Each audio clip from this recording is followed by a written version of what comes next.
Are you teaching or learning online?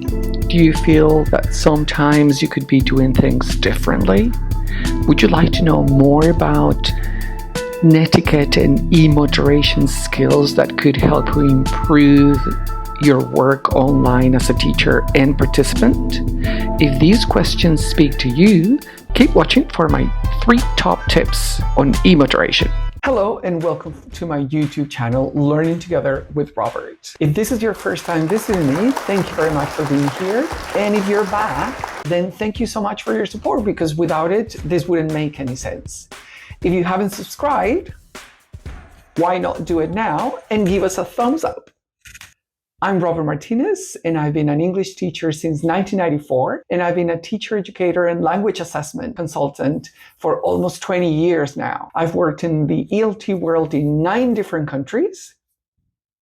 Can you guess which ones they are? You can pause the video and see if you can guess. I'm a CELTA tutor and assessor, and I also tutor on the IHCYLT course, the Certificate in Teaching English to Young Learners and Teenagers. And I enjoy being in the classroom.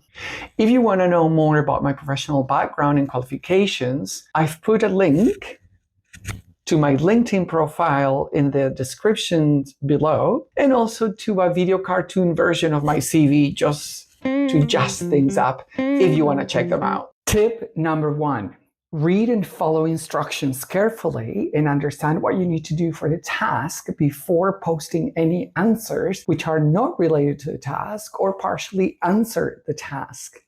This may confuse your peers and tutor. For instance, if the task asks you to write 100 words, or usually between 100 and 150, or a specific range of words, then don't write below that range or above that range. Try and aim at writing a number of words within that range. And if you don't know what your post should look like, then have a look at the forum and see if anyone else has posted already, or if you definitely want some words to give you confidence, then talk to your tutor. Tip number 2, make sure that you don't write 300 words if the maximum of words required is 150 or 200. Remember that this means imposing screen time on others, and that means that they will have to read longer posts, and your tutor too, which means that just because you're writing more doesn't mean you're meeting the criteria. Be concise and to the point. Tip number 3,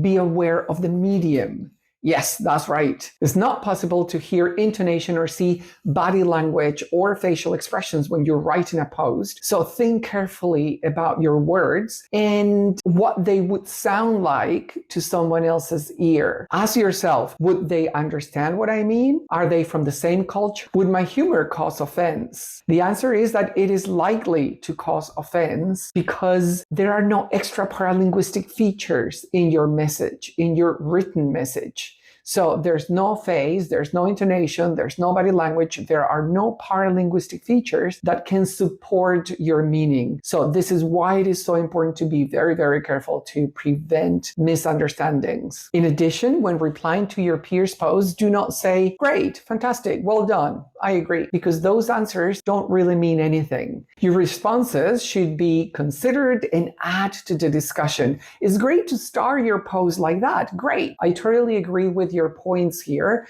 and the ones that resonated the most with me are A, B, C, D. Remember that your answer will show your level of reflection on the post and your understanding of the task and the content too. Okay, these are my 3 top tips for today. I will be sharing more top tips for e-moderation in the next video, so stay tuned and don't forget to subscribe. Okay, so this is all for now. I hope it was useful, and feel free to share your comments and questions in the comment section. I'd love to hear from you. And remember, learning is fun and you don't have to do it alone. So let's do it together with Robert.